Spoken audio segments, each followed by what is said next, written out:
Hello नमस्कार। आइए start करते हैं ग्रामर की क्लास नंबर 6।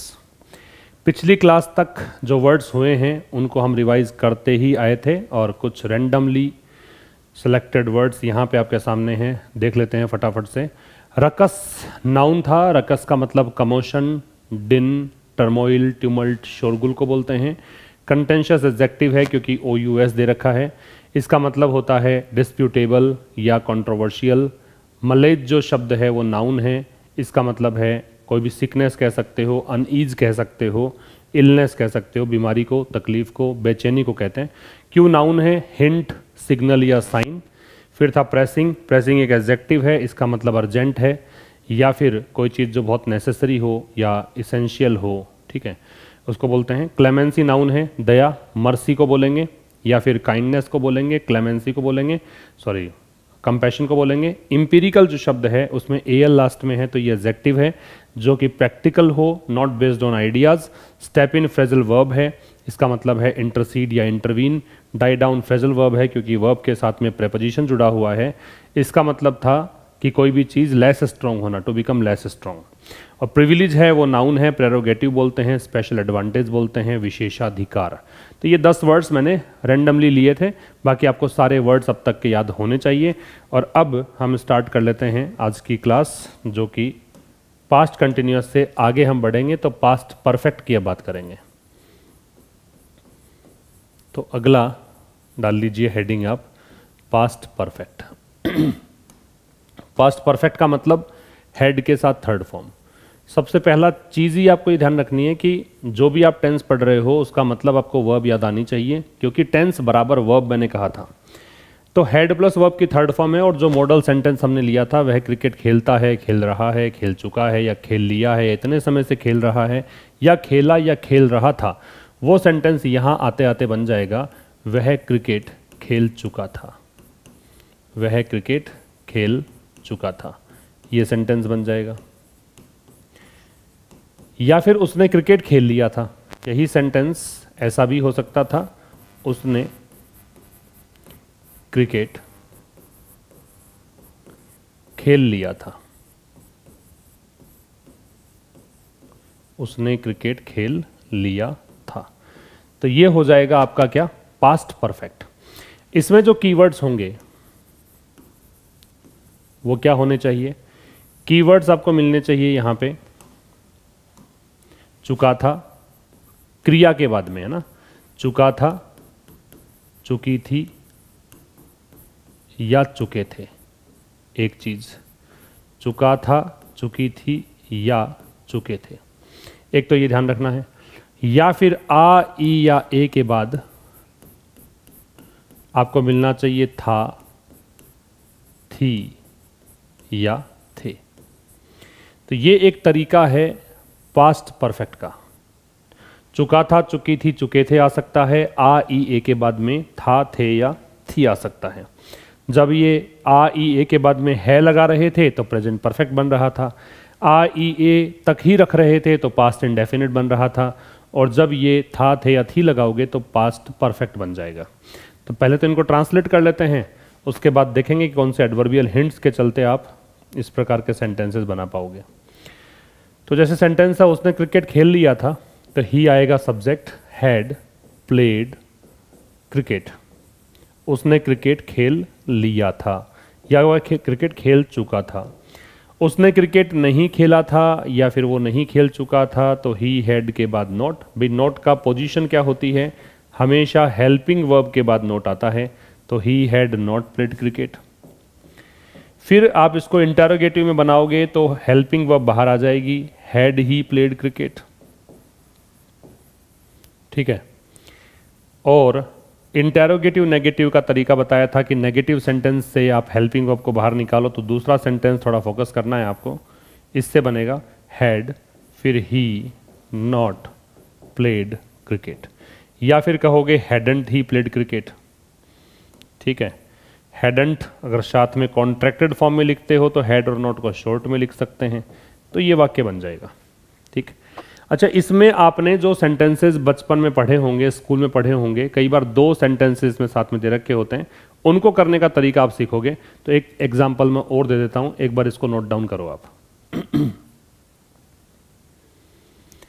देखिए इसमें एक सेंटेंस में जैसे यूं लिखूं, उसके यहां आने से पहले, उसके यहां आने से पहले मैं बाहर जा चुका था। आपने ऐसे सेंटेंस जरूर पढ़े होंगे स्कूल में। उसके यहाँ आने से पहले मैं बाहर जा चुका था, स्टेशन पहुँचने से पहले गाड़ी जा चुकी थी, डॉक्टर के आने से पहले मरीज़ मर चुका था, क्लास में जाने से पहले घंटी बज चुकी थी। इस प्रकार के सेंटेंसेस जो होते हैं, या घंटी बजने से पहले क्लास में जा चुका था, ऐसे कोई सेंटेंसेस जो होते हैं वो आप पास्ट परफेक्ट में लेके चलते हैं। अब यहाँ काम की बात क्या है वो समझो। दो चीज़ें इसके अंदर हैं। उसके यहाँ आने से पहले, चलो मैं पहले को तो हटा देता हूँ एक बार। उसके यहाँ आने से, एक तो ये उसका आना, और दूसरा मेरा बाहर जाना। ये दो काम हैं, एक तो है आना और एक है बाहर जाना। इसमें आपको इतना सोचना है कि पहले कौन सा काम हो रहा है। जो पहले काम होता है कंप्लीट, उसको रखेंगे पास्ट परफेक्ट में। जो कार्य पहले कंप्लीट होता हो, जो कार्य पहले कंप्लीट होता है वो किस में जाएगा? वो जाएगा पास्ट परफेक्ट में, ठीक है। और जो काम बाद में पूरा हुआ है वो किस में जाएगा? तो जो कार्य बाद में कंप्लीट हुआ हो वो जाएगा किस में? वो जाएगा पास्ट इंडेफिनिट या सिंपल पास्ट में। तो आप एक सेंटेंस में जो दो उपवाक्य होते हैं, दो क्लोजेस होते हैं, उसमें ये पहचान लो कि काम पहले कौन सा हो रहा है। तो यहां पहले हो रहा है बाहर जाने का, उसके बाद उसके आने का। तो जो पहले हो रहा है वो पास्ट परफेक्ट में जाएगा। तो इसको ट्रांसलेट करोगे आप तो कैसे करोगे? मैं बाहर जा चुका था तो आए, बाहर जा चुका था ये काम पहले हो चुका था तो हैड गॉन, बाहर outside. I had gone outside, किससे पहले? पहले के लिए क्या आ गया? बिफोर। और उसके यहां आने से पहले उसके लिए ही, आना कम, कम की सेकंड फॉर्म केम, यहां हियर। तो ये हो गया बाद में, ठीक है। तो आई हैड गॉन आउटसाइड, मैं बाहर जा चुका था, किससे पहले? उसके यहां आने से पहले, बिफोर ही केम हियर। समझ में आ रही है बात? तो उसके यहां आने से पहले मैं बाहर जा चुका था, ये सेंटेंस का ट्रांसलेशन होगा। तो इस प्रकार के जो वाक्य होते हैं उसमें आपको इतना सा समझना पड़ता है कि पहले कौन सा काम हो रहा है, उसके बाद जो काम होता है वो सेकंड फॉर्म में लेके जाना है। तो अब यहीं से हिंट निकालते देखो। अब यहीं से आप एडवर्बियल हिंट्स की अगर बात करोगे तो आपको समझ में आएगा कि यहां देखिए बिफोर है और यहां दे रखी है सेकंड फॉर्म। तो आप दो चीजें समझो। वैसे मैं बता चुका था पास्ट इंडेफिनिट में भी इसको, कि अगर आपको बिफोर के साथ सेकंड फॉर्म मिलता है और दूसरा आफ्टर के साथ हैड प्लस थर्ड फॉर्म मिलती है, ये हमने चर्चा की थी पास्ट इंडेफिनिट में, अगर आपको याद आ रहा हो तो। अगर बिफोर के साथ सेकंड फॉर्म मिले तो दूसरी तरफ आप लेके जाओगे हैड प्लस वर्ब की थर्ड फॉर्म को, और अगर आफ्टर के साथ हैड प्लस थर्ड फॉर्म मिले तो फिर आपको लगाना है सेकंड फॉर्म। समझ रहे हो? बिफोर के साथ सेकंड फॉर्म हो तो आप हैड प्लस थर्ड फॉर्म, अगर एक क्लोज में आफ्टर के साथ हेड प्लस थर्ड फॉर्म हो तो V2 लग जाएगा। दोनों तरह के वाक्य बता दूंगा, फिलहाल के लिए इतना नोट करो आप।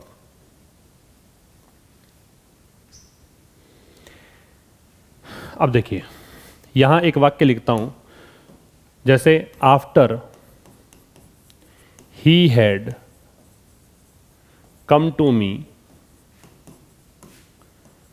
आई वेंट आउटसाइड। तो यहां पहले कौन सा काम हुआ है? तो यहां पहले काम हुआ है उसके मेरे पास आने का। उसके मेरे पास आने के बाद मैं बाहर गया, पहले वो आया मेरे पास, उसके बाद में बाहर गया। तो आप समझो इसमें कि जब आफ्टर है, एक क्लोज कौन सा है? उपवाक्य है ये वाला।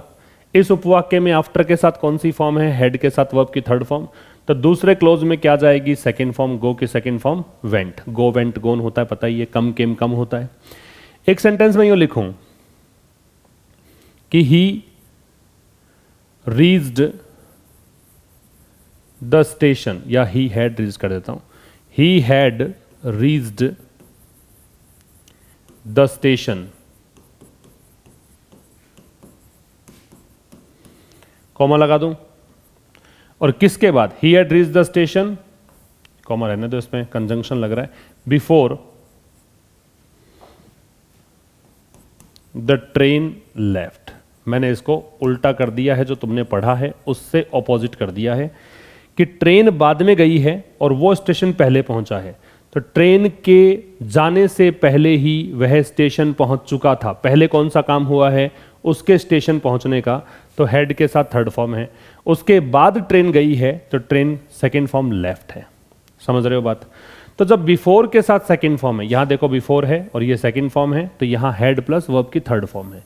और जब आफ्टर है और हेड प्लस थर्ड फॉर्म है तो फिर दूसरी तरफ सेकंड फॉर्म है। ये आपको ध्यान रखना है कॉम्बिनेशन।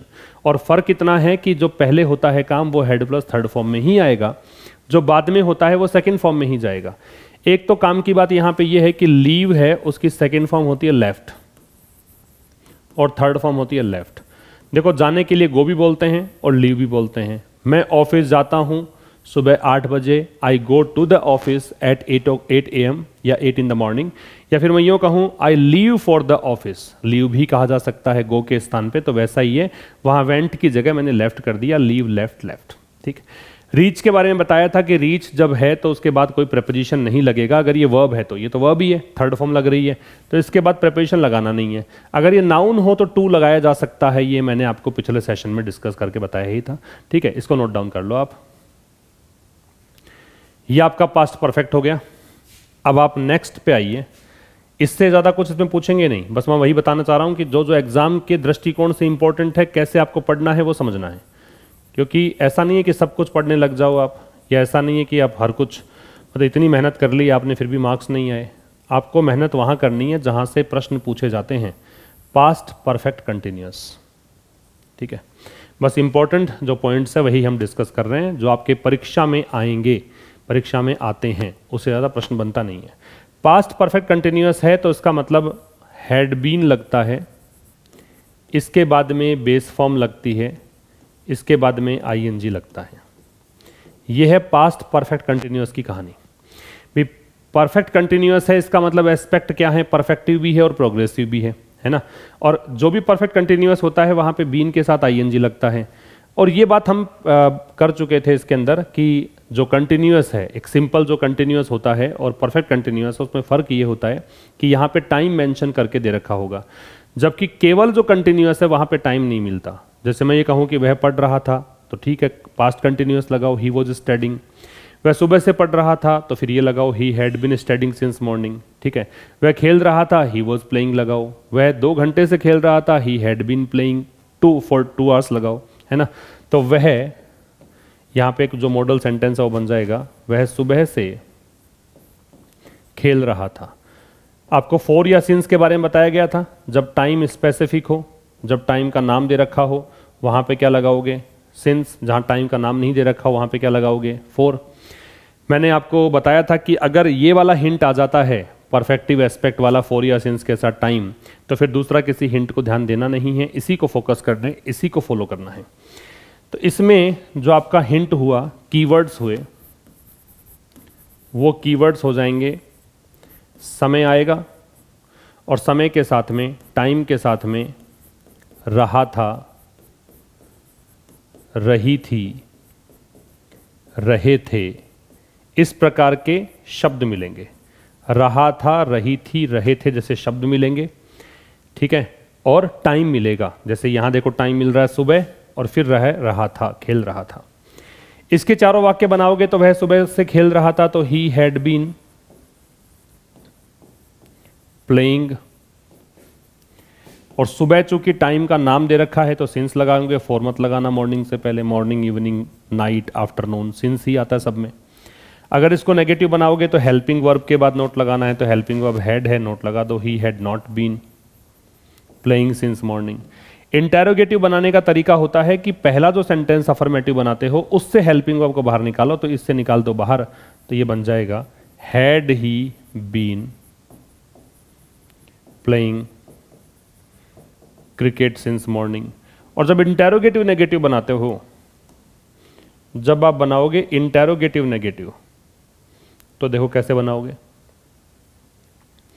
इंटेरोगेटिव नेगेटिव में इसका बनाना है, मतलब नेगेटिव सेंटेंस में से हेल्पिंग वर्ब को बाहर निकालनी है। तो had he not been playing cricket since morning या hadn't he been playing cricket since morning, ये आपका बन जाएगा इंटेरोगेटिव नेगेटिव। चारों वाक्य बन गए आपके, ठीक है। तो ये आपका क्या हुआ, पास्ट परफेक्ट कंटिन्यूअस में वाक्य इस तरह से बनेंगे। बाकी आप देख ही रहे हो, हिंट यहीं से समझने वाली बात है कि आप देखो सिंस के साथ में क्या दे रखा आपको, टाइम। फॉर या सिंस के साथ टाइम होगा तो वहां पे क्या लगाते हो, परफेक्ट कंटिन्यूअस या परफेक्टिव एस्पेक्ट। जहां आईएनजी नहीं लग सकता है वहां पे बताया था परफेक्टिव एस्पेक्ट, मतलब केवल परफेक्ट को फॉलो करना है। जहां आईएनजी लग सकता है वहां परफेक्ट कंटिन्यूअस लगाना है, बताया था। बहुत सिंपल सी बातें हैं। अब देखिए इससे आगे, अब मैं इसके अंदर बताऊं आपको एडवर्बियल हिंट्स। तो हिंट्स के नाम पे इसके अंदर क्या हो जाएगा, फॉर या सिंस के साथ टाइम, बताया था आपको प्रेजेंट में भी ये। बस फर्क ये है कि अब की बार आपको पास्ट का कोई संकेत मिलना चाहिए, और पास्ट का संकेत जनरली किसको मानना है, V2 फॉर्म को। अगर कोई एक्शन पास्ट में हुआ है ना, तब आप ऐसा मानो कि वो पास्ट परफेक्ट कंटिन्यूअस है। अगर एक्शन पास्ट में नहीं है, ऐसा नहीं है कि यस्टरडे को मानने लग गए आप या लास्ट डे को। मैं वो भी एग्जांपल देके बता दूंगा कि वहां गलती मत करिए ना आप। जैसे एक सेंटेंस है, इट हैज बीन या have been, sorry, it has been या had been raining since morning. It has been या had been raining since morning, या इसको मैं ऐसे कर देता हूं, सिंस यस्टरडे। अब आपको लगेगा कि साहब यस्टरडे तो पास्ट का है, और पास्ट का है तो फिर यहां पे आना चाहिए हैड बीन, लेकिन ऐसा नहीं है। यहां पे सही आंसर ये है, ये सही नहीं है, क्योंकि ये कह रहा है कल से बारिश हो रही है। भाई पास्ट से लेकर प्रेजेंट तक लेके आने का नाम ही तो परफेक्ट कंटिन्यूअस है। पास्ट से प्रेजेंट में आते हैं, वह 2 वर्षों से पढ़ा रहा है, ऐसा कहा तो 2 वर्ष तो पहले वाले हैं और उस समय से लेकर आज तक वो काम कंटिन्यू है। तो पास्ट से प्रेजेंट में आने का नाम ही परफेक्ट कंटिन्यूअस है। इसलिए ऐसा मत सोचना कि यस्टरडे आ गया सिंस के साथ में तो हम पास्ट परफेक्ट कंटिन्यूअस लगाएंगे, क्योंकि ये यस्टरडे कल से बारिश हो रही है, अभी तक हो रही है लगातार, इसलिए इसको मत मानना। किसको मानना है, जैसे मान लो सेंटेंस में यूं लिखूं, when he came to me, when he came to me he got to know that I had been teaching since morning। अब इस सेंटेंस को ध्यान से देखो आप। इस सेंटेंस में एक तो हिंट ये देखो कि सिंस के साथ टाइम आ रहा है। सिंस के साथ टाइम आ रहा है तो आपको ये दिमाग में आ जाना चाहिए कि हाँ मुझे अब परफेक्टिव एस्पेक्ट लगाना है। तो परफेक्टिव के लिए गए तो ठीक है, आपने हैड यूज कर दिया। ये हैड क्यों आया, उसका कारण ये है कि यहाँ सेकंड फॉर्म है पास्ट और यहाँ सेकंड फॉर्म है पास्ट। गेट के बारे में बताया था मैंने, गेट गोट गोट, ठीक है। और ये कम केम कम सेकंड फॉर्म है, सेकंड फॉर्म है तो पास्ट में जाएगा, क्योंकि एक्शन पास्ट में हुआ है। जब वह मेरे पास आया तब उसने जाना, कब जाना भाई, पास्ट में, इसलिए यहाँ पे पास्ट में जाएगा। तो हैड बीन टीचिंग आ रहा है, समझ रहे हो बात। अच्छा, इसमें ध्यान रखेंगे कि आपको व्हेन के साथ सेकंड फॉर्म भी दे रखी है, और ये अगर आपको थोड़ा सा याद हो, पिछली क्लास में डिस्कस किया था कि व्हेन के साथ जब सेकंड फॉर्म होती है तो फिर आप पास्ट कंटिन्यूअस लगाते हैं। व्हेन के साथ जब सेकंड फॉर्म का प्रयोग करते हैं तो हम क्या लगाते हैं, पास्ट कंटिन्यूअस। लेकिन यहाँ ऐसा नहीं किया क्योंकि सिंस के साथ टाइम आ गया। तो ये तो मैंने पिछले क्लास में बताया था कि फॉर या सिंस के साथ टाइम आने पर बाकी सारे हिंट को हटा दो, उनसे हमें कोई मतलब नहीं होना चाहिए। मतलब होना चाहिए कि सिंस या फॉर के साथ टाइम है तो परफेक्टिव एस्पेक्ट लगाना है, इसी के पीछे पड़ जाना है, बाकी सारे हिंट्स को हटा देना है, इग्नोर करना है, ठीक है। एक और सेंटेंस देखो, I came to know that my friends had been waiting for me। I came to know that my friends had been waiting for me for 3 hours। तो समझो इसको, ये आ गया फॉर के साथ टाइम, फॉर या सिंस के साथ टाइम हो तो परफेक्टिव एस्पेक्ट लगेगा, और यहाँ समझ लो केम सेकंड फॉर्म आ रही है, मैंने जाना, पास्ट में जाना, इसलिए यहाँ पे पास्ट परफेक्ट कंटिन्यूअस आ रहा है, हैड बीन वेटिंग। क्लियर है बात? तो ये बात पास्ट परफेक्ट कंटिन्यूअस के बारे में है। पास्ट टेंस यहाँ पे हमारा कंप्लीट हो जाता है, नोट कर लीजिए। अब देखिए, जो हमने 8 कंडीशंस पढ़ ली हैं, तो 8 कंडीशंस से आपके पास अब ट्रांसलेशन वाले सेंटेंसेस भी हो गए काफी सारे। 8 गुणा 4 32 प्रकार के सेंटेंस आप बना सकते हैं, है ना? तो आप बना के देखो, अपने आप से बना लेते हो, पिछले क्लासेस से मैच कर लेना। वह झूठ बोलता है, वह झूठ बोलता है। मैंने आपको बताया था झूठ बोलने के लिए टेल ए लाई यूज करते हैं, ठीक है, या लाई सीधा भी यूज करते हैं। और जब मैंने क्रियाओं के रूप लिखवाए थे तो वहां पे लाई की फॉर्म्स भी बताई थी मैंने आपको, लाई, लाइड, लाइट, याद आ रहा हो तो। अगर झूठ बोलना क्रिया के रूप में लेते हो लाई को, तो लाई, लाइड, लाइड होगा, बताया था। एक लाई, ले, लेन बताया था, एक ले, लेड, लेड बताया था। वो सब चीजें रिकॉल करते जाना। अब यहां पे वह झूठ बोलता है, तो या तो करोगे टेल से लाई, या करना लाइज सीधा। दूसरा वाक्य कंटिन्यूअस से बनाओगे तो वह झूठ बोल रहा है। मैं आपको तरीका बता रहा हूं, केवल खुद से करेंगे आप इतनी प्रैक्टिस। वह झूठ बोल रहा है। तीसरा वाक्य परफेक्ट में ले जाओगे तो उसने झूठ बोला है, उसने झूठ बोला है, या वह झूठ बोल चुका है। और फिर कहें वह काफी लंबे समय से, वह काफी लंबे समय से झूठ बोल रहा है। ये 4 वाक्य तो बनाओगे आप, प्रेजेंट चारों कंडीशन पूरी हो जाएंगी। 4 बार लेके जाओ, वह झूठ बोलता है, वह झूठ नहीं बोलता है, क्या वह झूठ बोलता है, क्या वह झूठ नहीं बोलता है। फिर पास्ट इंडेफिनिट में आओगे तो उसने झूठ बोला, ये बनेगा, उसने झूठ बोला। पास्ट कंटिन्यूअस में लेके जाओगे तो बनेगा उसने, वह झूठ बोल रहा था, वह झूठ बोल रहा था। फिर पास्ट परफेक्ट में लेके जाओगे तो क्या उसने झूठ बोला था, क्या उसने झूठ बोला था। और पास्ट परफेक्ट कंटिन्यूअस में लेके जाओगे तो क्या वह काफी लंबे समय से झूठ बोल रहा था, क्या वह काफी लंबे समय से झूठ बोल रहा था। तो ये तो मैंने आपको 8 कंडीशंस बताई हैं, ठीक है। अब ये आप इसमें मैंने कंडीशन, मतलब इसमें जो टेंस है उसका जो टाइप है, अफर्मेटिव, नेगेटिव, इंटेरोगेटिव, नेगेटिव, मैंने लास्ट में ये चेंज कर दिया। यहाँ पे मैंने इसको कर दिया इंटेरोगेटिव, यहाँ मैंने कर दिया ये भी इंटेरोगेटिव। बाकी सारे सेंटेंस है अफर्मेटिव। बच जाते हैं 3 प्रकार। ये अफर्मेटिव है तो कंटिन्यूअस, परफेक्ट और परफेक्ट कंटिन्यूअस बच गया। यहाँ पे भी 3 प्रकार वो बच गए, लेकिन यहाँ देखोगे तो अफर्मेटिव बच गया, है ना, उसने झूठ बोला था। इसके अलावा क्या बच गया, इसके अलावा इसमें नेगेटिव बच गया, इंटेरोगेटिव नेगेटिव बच गया, यहाँ भी अफर्मेटिव नेगेटिव, है ना, ये सब बच गया। तो ये 3 प्रकार जो बच जाते हैं वो आप खुद बना के देखिए। और आपको किसी भी सेंटेंस को देखते ही बिना कुछ ज़्यादा सोचे या लंबा समय बिताए आपको पता लग जाना चाहिए कि कौन सा टेंस है और कैसे बनेगा। वह झूठ बोलता है, ही टेल्स अ लाई। क्या वह झूठ बोल रहा है, he is telling a lie. He has told a lie, he has been telling a lie for a long time. He told a lie या ही लाइड सीधा कर सकते हो। ही वॉज टेलिंग अ लाई, वो हैड ही टोल्ड अ लाई, और यहाँ बन जाएगा had he been telling a lie for a long time. ठीक है, ये मैंने बना दिए, आप भी इसको बना के देखें और 32 वाक्य बना के देखें ताकि आपको थोड़ा सा इस पर प्रैक्टिस हो जाए। तो ये तो था अभी तक पास्ट की बात। अब हम बात करेंगे फ्यूचर इंडेफिनिट की, सिंपल फ्यूचर की, फ्यूचर इंडेफिनिट। लास्ट में हम लोग क्वेश्चंस लेंगे, तो जितने प्रश्न आज तक पूछे गए परीक्षा में वो सारे ले लेंगे। अभी हाल फिलहाल के जो लेटेस्ट एग्जाम्स हैं उनमें जो क्वेश्चंस इनसे पूछ रहे हैं वो भी हम डिस्कस कर लेंगे। फ्यूचर इंडेफिनिट को बोलते हैं simple future.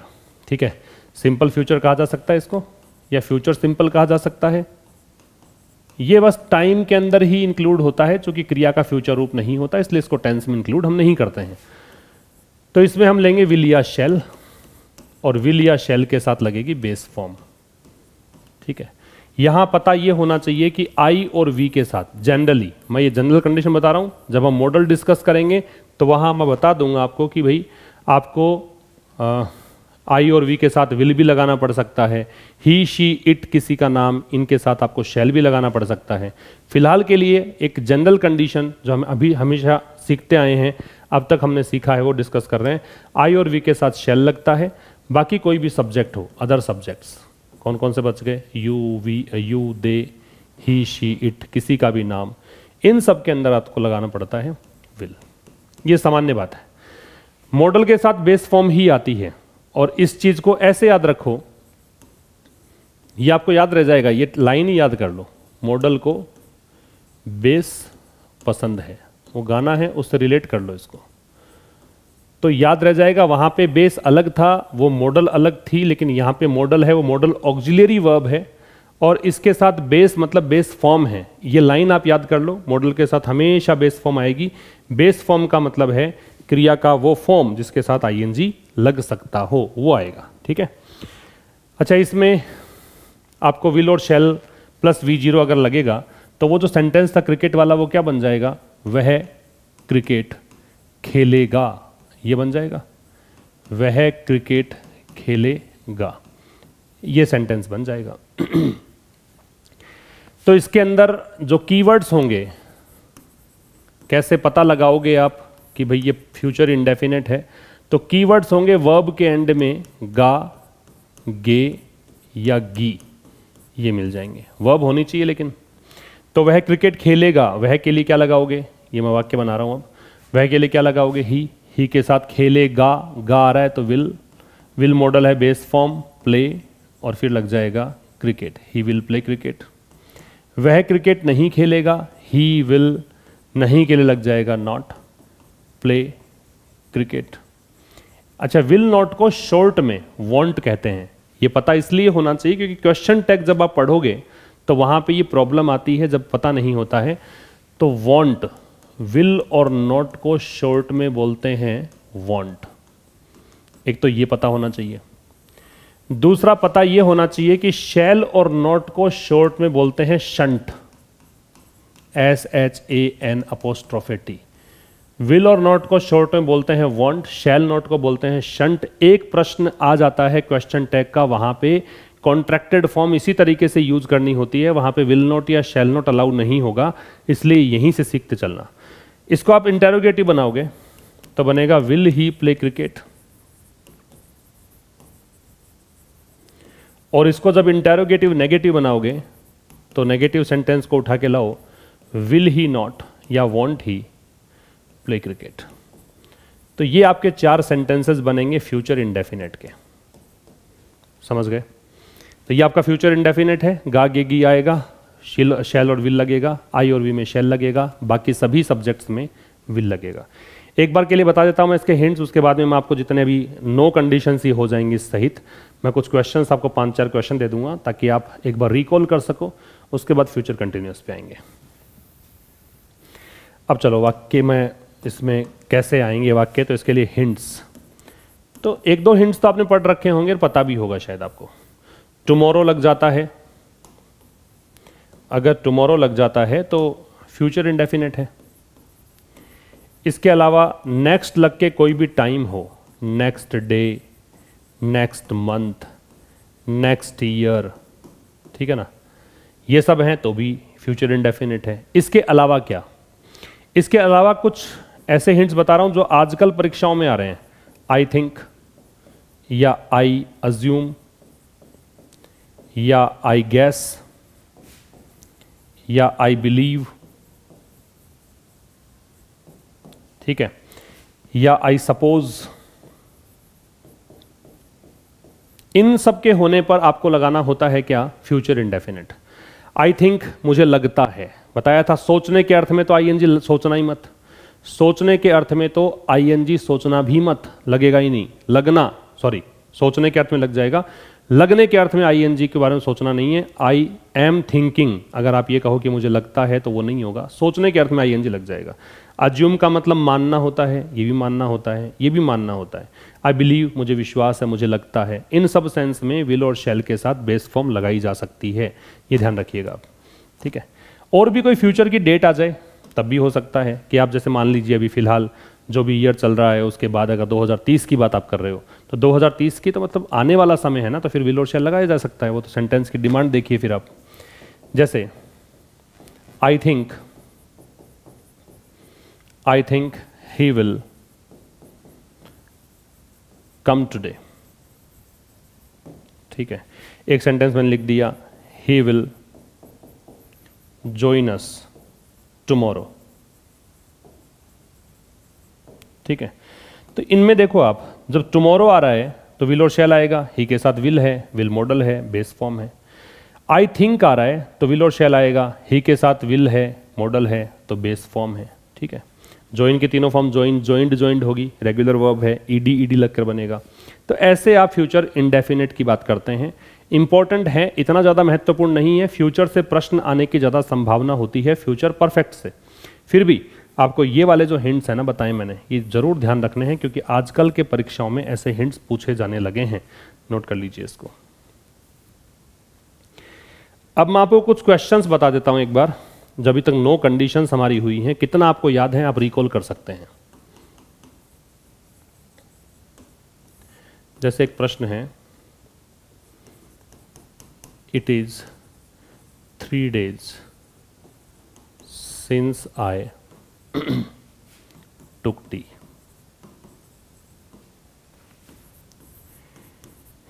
It is time that he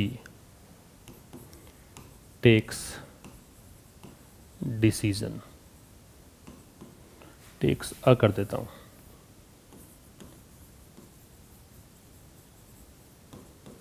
ठीक है। ऐसे ही एक वाक्य लिख लो, I wish I have a car,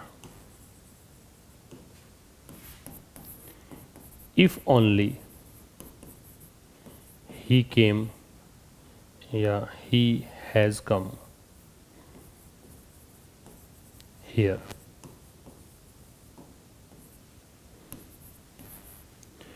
when he came here,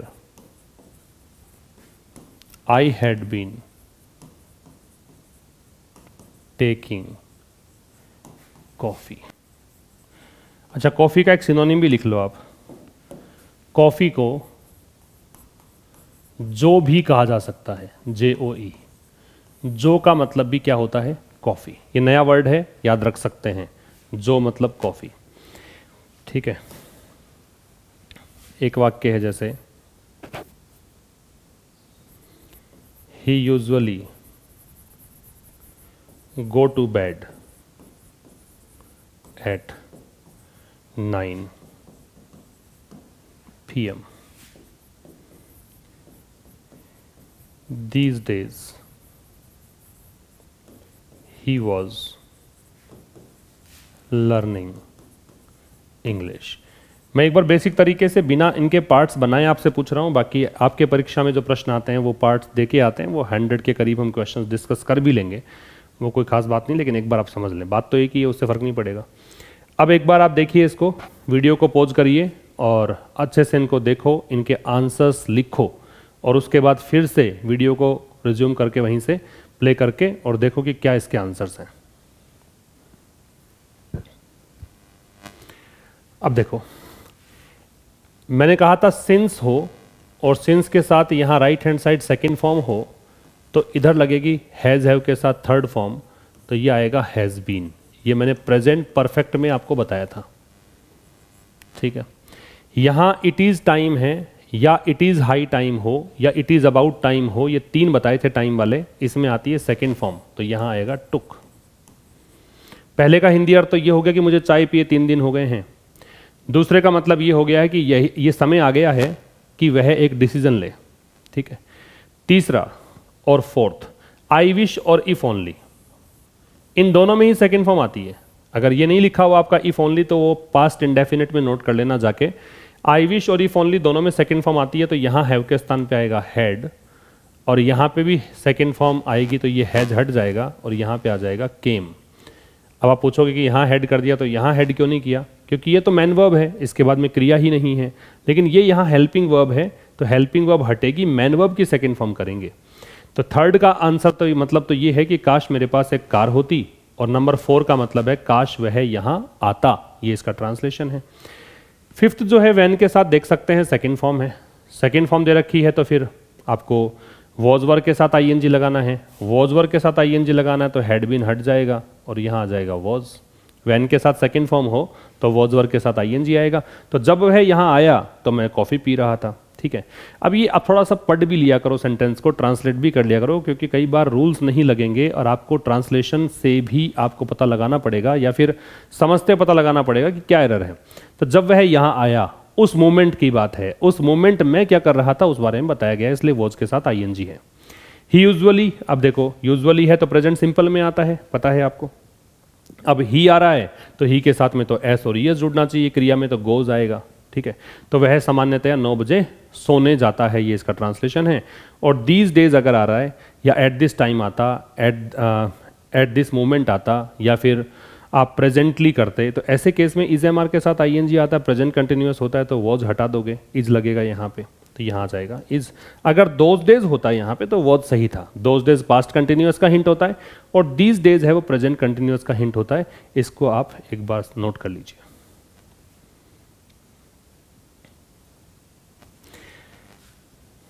चलो साहब, अब नेक्स्ट बात करते हैं एक और टेंस की, फ्यूचर कंटिन्यूअस। ज़्यादा इंपॉर्टेंट नहीं है लेकिन फिर भी हम पढ़ लेते हैं इसको। फ्यूचर कंटिन्यूअस में एस्पेक्ट है प्रोग्रेसिव, क्योंकि कंटिन्यूअस दे रखा है। विल बी या शैल बी के साथ आईएनजी, विल बी या शैल बी के साथ बेस फॉर्म प्लस आईएनजी, ये इसकी हेल्पिंग वर्ब्स होंगी, ठीक है। आई और वी के साथ शैल लगता है तो शैल भी आ जाएगा, बाकी सब्जेक्ट्स में विल लगता है तो विल भी आ जाएगा। इसमें जो सेंटेंस होगा वह ऐसा होगा कि वह क्रिकेट खेल रहा होगा, वह क्रिकेट खेल रहा होगा, ये इसका मतलब होगा, वह क्रिकेट खेल रहा होगा। अब इसमें आप जो कीवर्ड्स हैं वो क्या ले लेंगे, कीवर्ड्स ले लेंगे आप क्रिया के बाद में, रहा होगा, रही होगी, रहे होंगे। मतलब आप किसी कंटिन्यूअस एक्शन को इमेजिन करते हैं प्रेजेंट में कि हाँ फ्यूचर में ऐसा हो रहा होगा, तो इसका बनाओगे जब वाक्य तो क्या बनेगा, वह क्रिकेट खेल रहा होगा, ही विल बी, खेल रहा होगा तो प्लेइंग, और फिर लग जाएगा cricket, he will be playing cricket, वह क्रिकेट खेल रहा होगा। वह क्रिकेट नहीं खेल रहा होगा तो बन जाएगा ही विल के साथ नोट, हेल्पिंग वर्ब में नोट लगेगा, he will not be playing cricket. क्या वह क्रिकेट खेल रहा होगा, तो विल को बाहर निकाल लीजिए। ये अफर्मेटिव सेंटेंस से ही समझ में आपको ज़्यादा बेहतर आता है कि केवल हेल्पिंग वर्ब बाहर निकालने, विल को बाहर निकाला, क्या बचा, ही बी प्लेइंग क्रिकेट। और क्या वह क्रिकेट नहीं खेल रहा होगा, तो ये नेगेटिव से बनाइए, तो विल ही, नॉट है तो नॉट अपने स्थान पे आएगा, नॉट बी प्लेइंग क्रिकेट। ये 4 प्रकार के वाक्य बन जाएंगे, ठीक है। तो ये आप इमेजिन करते हैं प्रेजेंट में रहते हुए कि फ्यूचर में ऐसा हो रहा होगा, राइट। अच्छा जी, इसमें आपको हिंट्स की अगर बात रही कि कौन से हिंट्स आएंगे, तो इसमें सब आपके हिंट्स जो आएंगे वो आते हैं,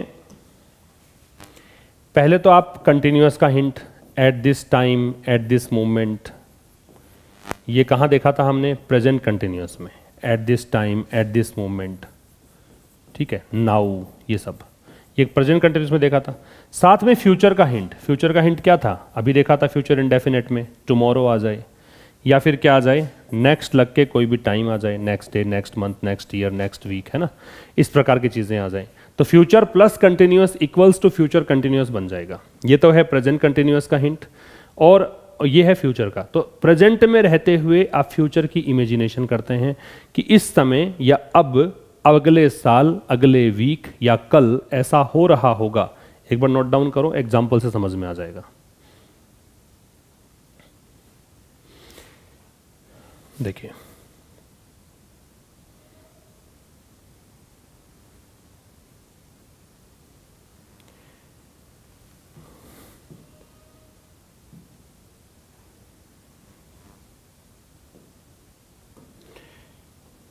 देखिए यहां पे एग्जाम्पल्स, जैसे मैं लिखूं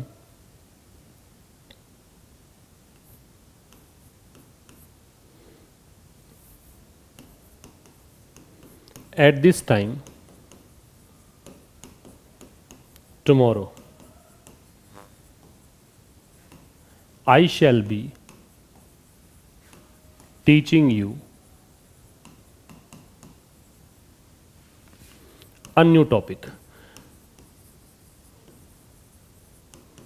ठीक है, या यूं लिखें these days, ये these days भी प्रेजेंट कंटिन्यूअस का हिंट था। these days next year you will be enjoying yourself in Mumbai. तो आप एक तो ये नोट कर लेना, at this time, at this moment, now लिखा था ना, साथ में ये भी लिख लो दीज डेज, क्योंकि ये प्रेजेंट कंटिन्यूअस वाला ही हिंट है। ठीक है, एक इसमें देखो आप सेंटेंसेज, कह रहा है एट दिस टाइम, ये हो गया प्रेजेंट कंटिन्यूअस, ये हो गया टुमारो फ्यूचर इंडेफिनिट। तो कल इस समय क्या हो रहा होगा वो इमेजिन करना है। आई के साथ में shall be plus V0 plus ING, shall be teaching.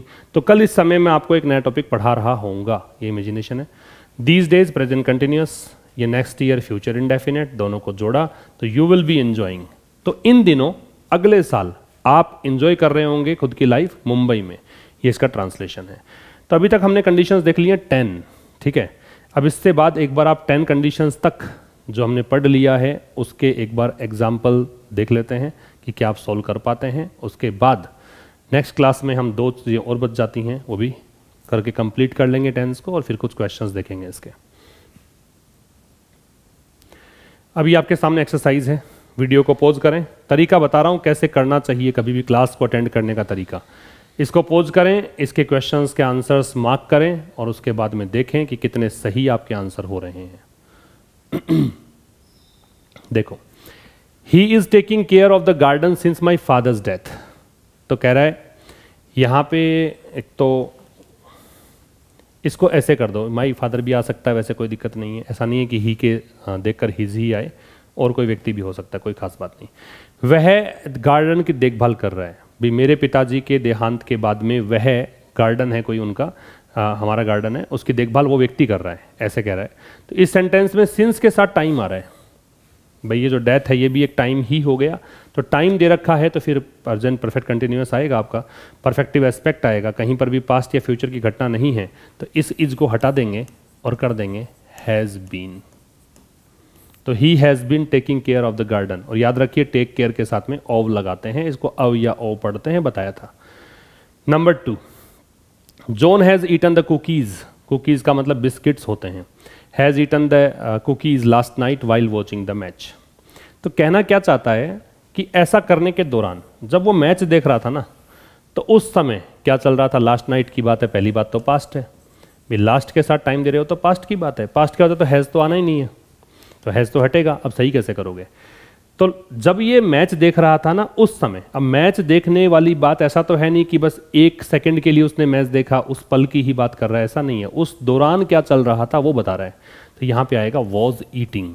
उस ड्यूरेशन में क्या चल रहा था, उस ड्यूरेशन में बिस्किट खा रहा था वो, तो इसलिए वॉज ईटिंग। तो मैंने कहा था वाइल दे रखा हो तो फिर ING लग सकता है। आप कहोगे कि आगे क्यों नहीं लगा, तो आगे लग तो रहा है लेकिन यहाँ पे सब्जेक्ट नहीं दे रखा, इसलिए क्लोज नहीं बना हुआ, तो पहले लगा दीजिए।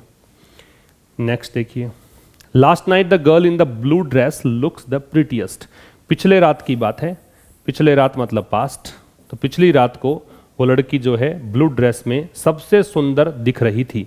और याद आता हो आपको तो बताया था कि लुक का मतलब देखना भी होता है और दिखना भी होता है, और दिखने के सेंस में इसमें आईएनजी लगता नहीं है, स्टेटिव वर्ब होती है। आईएनजी नहीं लगता तो क्या तरीका है, आप सिंपल प्रेजेंट में लेके जा रहे थे, चूंकि यहाँ पास्ट है तो सिंपल पास्ट में ले जाओ तो इस लुक्स के स्थान पे आ जाएगा लुक्ड। तो थोड़ा सा कॉमन सेंस भी आपको लगाते रहना पड़ेगा। ये आंसर्स तो हुए आपके 3 क्वेश्चंस के। नेक्स्ट पे आइए। द लेपर्ड एंटर्ड, लेपर्ड तेंदुए को बोलते हैं। The leopard entered the village when the villagers slept. तो तेंदुए ने गांव में प्रवेश किया, कब की बात है? अब मान लो मैं वैन के साथ में जब बताता आया था आपको कि वैन के साथ सेकंड फॉर्म लगाओगे तो फिर आपको यहाँ वॉज वर्ब के साथ आईएनजी, लेकिन आप करके देखो इसको। ऐसा हो सकता है क्या कि जब गांव वाले सोए उस मोमेंट क्या तेंदुआ प्रवेश कर रहा था, ऐसा हो सकता है क्या? तो ये आपको अजीब ही लगेगा सेंटेंस इस तरीके से पढ़ोगे तो, कि जब वो सोए तो उस मोमेंट ऐसा हुआ, जबकि एक्चुअल में ये होना ऐसा चाहिए कि जब वो सो रहे थे ना तब उसने प्रवेश किया। प्रवेश करने वाला तो कोई मोमेंट विशेष की बात है कि कब उसने इस बाउंड्री में प्रवेश किया, और जब वो सो रहे थे तब। तो वैन वाले क्लोज में अब की बार सेकंड फॉर्म नहीं आएगी, अब की बार यहाँ पे वॉज वर्ब के साथ आईएनजी आएगा। तो ये आपको सेंटेंस की डिमांड को देखकर करना पड़ेगा। तो वॉज आएगा स्लीपिंग, वॉज स्लीपिंग, ठीक है। तो लेपर्ड ने गांव में प्रवेश किया, कब किया? जब वो सो रहे थे तब, क्योंकि सोने की क्रिया तो जारी थी उनकी और उस ड्यूरेशन में इन्होंने ऐसा किया। चूंकि ये एंटरिंग आ नहीं सकता, प्रवेश कर रहा था, तो प्रवेश करने में कौन सा टाइम लगता है? बस बाउंड्री में ही तो प्रवेश करना है, तो वो एक मूवमेंट विशेष की बात है, इसलिए एंटर्ड आएगा। Gauri told me his name after he left. Gauri ने उसका नाम बताया, कब? उसके जाने के बाद बताया था। आफ्टर के साथ में हेड प्लस वर्ब की थर्ड फॉर्म आती है, तो यहाँ सेकेंड फॉर्म दे रखी है। तो पहले वो चला गया, पहले काम कौन सा हुआ? उसके जाने का। उसके बाद गौरी ने उसका नाम बताया। तो 2 काम जब साथ में हो, पहले जो काम होता है वो हेड के साथ थर्ड फॉर्म में आता है, और बताया भी था कि आफ्टर के साथ हेड प्लस वर्ब की थर्ड फॉर्म आए तो सेकंड फॉर्म लगानी है। तो ऐसे आंसर होगा। इफ ओनली में बताया था, आई विश में बताया था, अभी हमने डिस्कस किए थे सेंटेंसेज। इफ ओनली और आई विश में सेकेंड फॉर्म आती है, नो की सेकेंड फॉर्म होती है न्यू, थर्ड फॉर्म नॉन बताया था आपको। अच्छा, स्लीप वाला नोट कर लो, नहीं पता हो तो फॉर्म्स। स्लीप वर्ब की फर्स्ट फॉर्म है, स्लेप्ट वर्ब की सेकंड फॉर्म है, स्लेप्ट थर्ड फॉर्म है। कहाँ नोट करनी है? जो जगह आपने छोड़ी हुई है अलग से वो वर्ब वाली लिस्ट के अंदर, वहाँ नोट करना है। नेक्स्ट देखिए, it is 3 weeks since he watched a movie. तो ये सिंस वाला अभी हमने डिस्कस किया था एक सेंटेंस। सिंस के साथ में कौन सी फॉर्म है? Second form. तो फिर लेफ्ट साइड क्या आएगा? हैज़ हैव के साथ थर्ड फॉर्म। इट के साथ क्या लगेगा? Has been. It has been 3 days. चूंकि और कोई वर्ब तो है नहीं तो बीन ही थर्ड फॉर्म लगाएंगे आप। It has been 3 weeks since he watched the movie, इसका मतलब है कि उसे मूवी देखे 3 सप्ताह हो गए हैं। नेक्स्ट पे आइए, वीडियो को पॉज करिए, आंसर्स मार्क कीजिए। देखिए, this is the first time I met him, तो this is the first time, this is the second time, this is the third time. इसमें क्या होता है? Present perfect. तो यहां लगा दीजिए have, I have met him, present perfect लगेगा, है ना। फिर है he has submitted his papers half an hour ago. Ago दे रखा है तो कौन सी form? Second form, past indefinite. तो यहाँ पे हैज को हटा दीजिए, उसने अपने पेपर्स आधा घंटा पहले सबमिट किए। पेपर्स का मतलब दस्तावेज होता है, लिख लेना ये बात। वैसे तो मैं नाउन पढ़ाऊंगा तो बता दूंगा इस बारे में, लेकिन पेपर जो होता है ना वो अनकाउंटेबल नाउन होता है, याद रखना। पेपर है वो अनकाउंटेबल नाउन होता है। पेपर्स का मतलब डॉक्यूमेंट्स होता है, ठीक है। ये काउंटेबल बन जाएगा, डॉक्यूमेंट्स होता है, दस्तावेज होते हैं। He visits my home twice a week when he was there. Twice a week, twice दे रखा है, वंस, ट्वाइस, थ्राइस क्या था? Present simple. लेकिन आप देखो टाइम फ्रेम कहाँ की है? टाइम फ्रेम क्या कह रहा है कि पास्ट की बात है। जब वो यहाँ था ना तो मेरे घर सप्ताह में 2 दिन आया करता था। तो यहाँ सेकेंड फॉर्म करो, विजिटेड। वो सारे हिंट सेकेंड फॉर्म के लिए भी एप्लीकेबल हैं अगर टाइम पास्ट का है तो। फिर देखिए, if only he was a magician, बताया था। इफ़ ओनली हो या आई विश हो, दोनों में ही कौन सी फॉर्म? यहाँ पे खैर वॉज आ रहा है, ये आपको शायद अभी नहीं आए, फिर भी आप एक बार के लिए मार्क कर लो कि वर आएगा। क्यों आएगा? क्योंकि कंडीशनल सेंटेंस है, एक बार के लिए मार्क कर लो। बाकी मैं कंडीशनल सेंटेंस आपको पढ़ाऊंगा तो आपको ज़्यादा बेहतर ये समझ में आएगा। कंडीशनल सेंटेंसेज में वॉज आता नहीं है, वर लगता है। बाकी मैं पढ़ाऊंगा वो सेंटेंस, कंडीशनल सेंटेंस इस टॉपिक के बाद, तब समझ में आपको आ जाएगा। When I reached his home, he had been watching a movie। जब मैं उसके घर पहुंचा तो ये उस मोमेंट, जब मैं घर पहुंचा उस मोमेंट क्या हो रहा था? उस मोमेंट वो मूवी देख रहा था, तो वॉज लगाइए। हैड बीन क्यों हटाया? क्योंकि हैड बीन के साथ आईएनजी का मतलब टेंस कौन सा हुआ? Past perfect continuous. Perfect continuous लगता कब है, फोर या सिंस के साथ टाइम हो, यहाँ फोर या सिंस के साथ टाइम नहीं है, इसलिए गलत हो जाएगा, नोट कर लीजिए। फिर आप इनका नोट करो एक बार वीडियो को पॉज करके। क्या कह रहा है, he jumped off the train while train, तो वह ट्रेन से कूद गया, कब, जब वो ट्रेन दौड़ी या दौड़ रही थी, चल रही थी। तो वाइल के साथ में क्या लगता है, वॉज वर्ब के साथ आईएनजी, तो इट के साथ लगाइए वॉज, थर्ड फॉर्म लगाइए रनिंग, ठीक है ना, रन रैन रन होता है इसकी फॉर्म्स। तो वाइल जब आ जाए तो वॉज वर्ब के साथ आईएनजी लगाते हैं, तो इट वॉज रनिंग, तो जब वो ट्रेन दौड़ रही थी, चल रही थी, तब वो कूद गया ट्रेन से, ये इसका मतलब है। आई सपोज वाले सेंटेंसेज में क्या लगता है, अभी बताया था, I guess, I suppose, I think, I believe, इन सब में विल और शैल, तो दे के साथ लगेगा विल, और विल के साथ बेस फॉर्म दे रखी है आपको कम, ठीक है। ये वाला जो सेंटेंस है लास्ट वाला, ये एक बार के लिए हम छोड़ देंगे, अभी ये सेंटेंस आपसे नहीं होगा, मैं इसको बताऊंगा, फ्यूचर परफेक्ट कराऊंगा तब, या फिर याद रख सकते हो तो कल की क्लास के लिए, नेक्स्ट क्लास के लिए याद रखो। बिफोर के साथ वर्ब की फर्स्ट फॉर्म दे रखी है आपको, है ना, तो बिफोर के साथ वर्ब की फर्स्ट फॉर्म है और टाइम दे रखा है, तो इस साइड में आएगा विल हैव या शैल हैव के साथ third form will have got. इसको याद ऐसे रखो कि बिफोर के साथ जब सेकेंड फॉर्म आती है तो दूसरी तरफ हम लगाते हैं हैड के साथ थर्ड फॉर्म, मतलब पास्ट परफेक्ट। लेकिन जब बिफोर के साथ फर्स्ट फॉर्म आती है, मतलब प्रेजेंट सिंपल आता है, तो फिर दूसरी तरफ लगाते हैं फ्यूचर परफेक्ट, तो वो बन जाएगा विल हैव या शैल हैव के साथ थर्ड फॉर्म।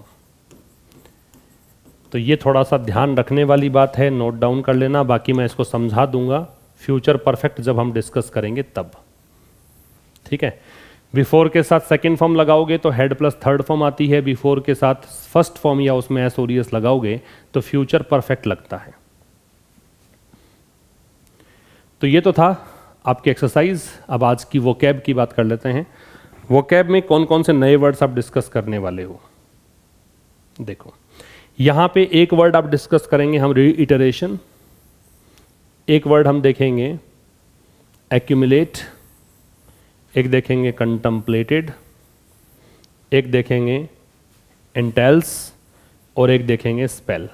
एक बार के लिए वीडियो को पॉज करके वर्ड कैटेगरी निकालने की कोशिश करो कि क्या आप वर्ड कैटेगरी इनकी निकाल पा रहे हो कि नहीं। अब पहला शब्द देखो क्या है, रीइटरेशन।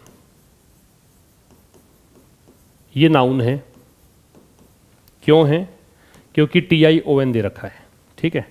और वैसे भी देखो दैट डिटर्मिनर है, इसके बाद आने वाला शब्द नाउन होगा, तो रीइटरेशन क्या है, नाउन। दूसरा शब्द मैं एक साथ ही बता देता हूं, इन सब के पहले वर्ड कैटेगरी कैसे निकालनी है, उसके बाद इनका मीनिंग बता दूंगा। दूसरा जो शब्द है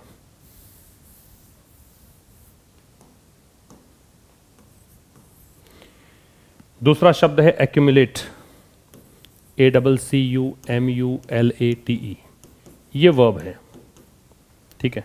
क्यों है, क्योंकि आप देख सकते हैं कि कैन दे रखा है मॉडल, मॉडल के साथ बेस फॉर्म है, तो ये वर्ब है। कंटम्पलेट, तीसरा शब्द कंटम्पलेट, ये भी वर्ब है। क्यों है, क्योंकि यहां देखिए ही सब्जेक्ट हुआ, ये सेकंड फॉर्म दे रखी है, तो क्रिया का ही रूप बन सकता है सेकंड और थर्ड फॉर्म, तो कंटम्पलेटेड वर्ब है। अगला है इंटेल, इंटेल जो है ये भी एक वर्ब है। क्यों, क्योंकि यहां इट सब्जेक्ट है और इसकी वर्ब दे रखी है इंटेल्स। फिर है स्पेल, तो स्पेल जो है वो एक नाउन है। क्यों है, क्योंकि यहां देखिए ए डिटर्मिनर है, इसके बाद ये शब्द जो है वो एडजेक्टिव होगा, ये शब्द है वो नाउन होगा। इसको मॉडिफाई कर रहा है, एडजेक्टिव है, ये नाउन है, ठीक है, स्पेल नाउन हो गया। अब पहले इनके मतलब जान लेते हैं और फिर सेंटेंसेस का मीनिंग देख लेते हैं। रीइटरेशन का मतलब होता है रीस्टेटमेंट, रीस्टेटमेंट कह सकते हो या रिपीट कह सकते हो, दोहराने की क्रिया, दोहराने की क्रिया। अगर कोई चीज़ को आपने रिपीट किया है ना, तो उस प्रोसेस को क्या बोलेंगे, रीइटरेशन, ठीक है। अब इसका मतलब देखो, the reiteration of his campaign promise to cut taxes, मतलब उसने एक चुनावी अभियान होगा या कोई भी कैंपेन होगा, उस समय एक प्रॉमिस किया था कि टैक्स में कटौती की जाएगी, वही चीज़ उसने फिर से दोहराई है। ये पूरा सेंटेंस नहीं है, इसकी वर्ब आगे दे नहीं रखी, लेकिन ये एग्जाम्पल है कि उसका जो कैंपेन प्रॉमिस था कि वो टैक्सेस में कटौती करेंगे, उसी का रीइटरेशन हुआ है, उसी को फिर से दोहराया गया है।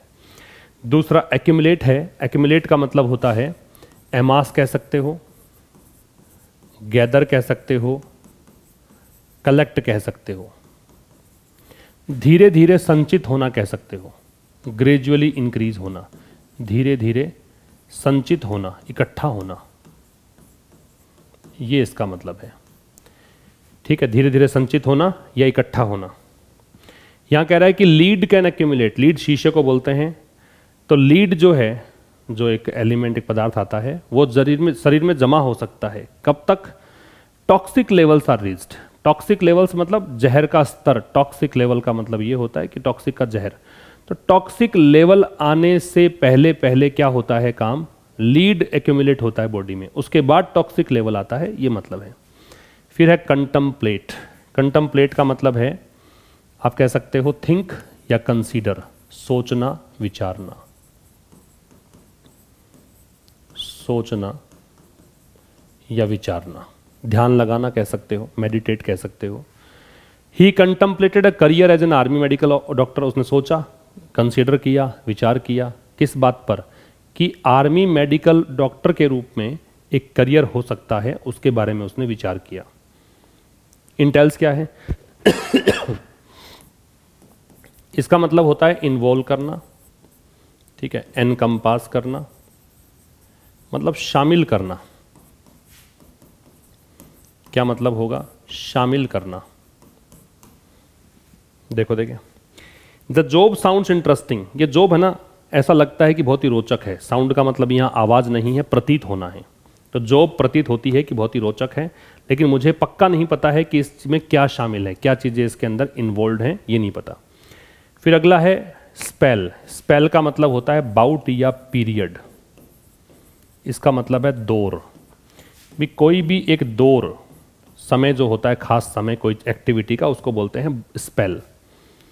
क्या कह रहा है? He had a brief spell as captain of the team, मतलब वो she had a brief spell as captain of the team.